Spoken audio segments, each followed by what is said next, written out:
This is a bonus video, a viewer question from Ernest Westfall. That's going to be our topic for this one. If you were Canadiens GM Kent Hughes, which three players and why would you look at moving during the offseason?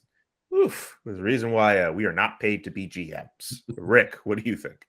Top of the list for me, Jeff Petry said that he doesn't want to be part of the organization. He has to be moved. You have to accommodate him. Rid your dressing room of somebody like that. Jonathan Drouin, another player. I know he's been injured. I don't think he seems to fit the type of mold of consistency and real, true, hardworking character that Ken Hughes is looking for to put onto his roster. And Joel Armia, unfortunately, makes my list of a guy that shows up, doesn't show up, and a big guy that could do a lot more often, but doesn't seem to be interested in doing it. Okay, Dan, what about your list? Well, I will say Jeff Petry for sure, for the reasons that Rick listed. And I've been wondering, has he lost his game? If he moves on and he's happy somewhere else, we'll find out. I do think there's no way he's back. Mike Hoffman has to go. I know there's 2 years left on his deal. On a good team, he's an okay complimentary player. On a rebuilding team or whatever you want to call it, he's not helping. No goals in his last 21. If Mike Hoffman isn't scoring goals, he's not Guy Carbonneau. He's not helping you out in his own end. And this kills me to say it, but Brendan Gallagher, I love the guy. I think there's a chance for him to bounce back next year with a good summer of training, but that is an onerous contract. We know that. And if the Canadiens could somehow get out from under it, I think it would help them a lot. Yeah, Drouin and Armia, as you brought up, Rick, but I don't think there's any market at all for those guys right now, especially Drouin missing so much time with another wrist surgery. And Armia, Armia is who Armia is, right? He looks like he has all the skill in the world to be a superstar and just doesn't bring it.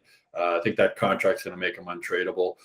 Dan, I agree. I mean, Petry, Hughes has said that he's going to make a deal only if it makes sense for both teams. But I think in the summer, he's just going to take the best offer he gets for Petry. I don't think you want him around, like Rick said. You don't want a guy here who doesn't want to be here. His wife doesn't want to be here. I think when you're rebuilding with a young team, that's not a guy you want to have around the locker room. I agree with you, Dan, too. Brendan Gallagher. With that contract, I think if the Canadiens are willing to eat a chunk of that contract, I think there's a market out there for Brendan Gallagher. This has been a tough season for him. He played in the groin injury in the playoffs last season, had a short summer, been hurt. It's been obvious he's been hurt. The effort level is always there with Brendan. I think there might be a market for him. And Carey Price, I mean, they'd love to get out from under that contract, but I just don't think at this point, even if the Canadiens were to eat half of it, I don't think the market's out there for that. But as you mentioned, I think Petry will be gone. I think Hoffman will be gone. And I think there's a good chance, and as I like you, Dan, I love Brendan Gallagher. He comes to play every game, but I think he'd like a fresh start somewhere else also. He's mentioned that he wants to win, and I think he'd appreciate going somewhere where he'd have a better chance. So you wonder if the LA Kings might have interest, reuniting him with Philippe Danault, and we know Marc Bergevin, who might be the biggest Brendan Gallagher fan there is there also. So I wonder if there might be interest in LA at Brendan Gallagher if the Canadiens are willing to eat, if they're willing to eat half of that contract. Brendan Gallagher on a $3 million deal isn't that bad. Got to say, Marc Bergevin not giving Philippe Danault the extra money so he can stay in Montreal, only for Philippe Danault to score 25 goals with the Los Angeles Kings, and then Marc Bergevin still gets to reap the benefits of that. That is just amazing to see. My three guys, I'll just say, Joel Armia, there's been way too many games where he has not been good. I get the market for him might not necessarily be as high.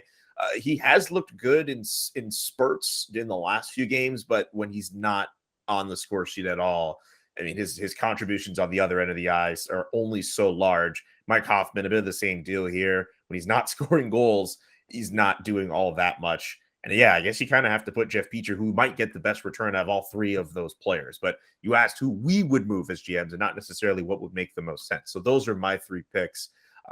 Good question, Ernest. Very good question. And we are always open to more questions. We could even get to them in a bonus video So please let us know in the comment section who you would let go if you were Kent Hughes and why, of course. And you can also let go some questions that hopefully we can get to in another bonus edition of the Hockey Inside Out Show. Subscribe to the Hockey Inside Out Show on YouTube. Subscribe to the Hockey Inside Out newsletter and visit hockeyinsideout.com. That is a lot of words to say. That is a lot of housekeeping to keep track of for this podcast.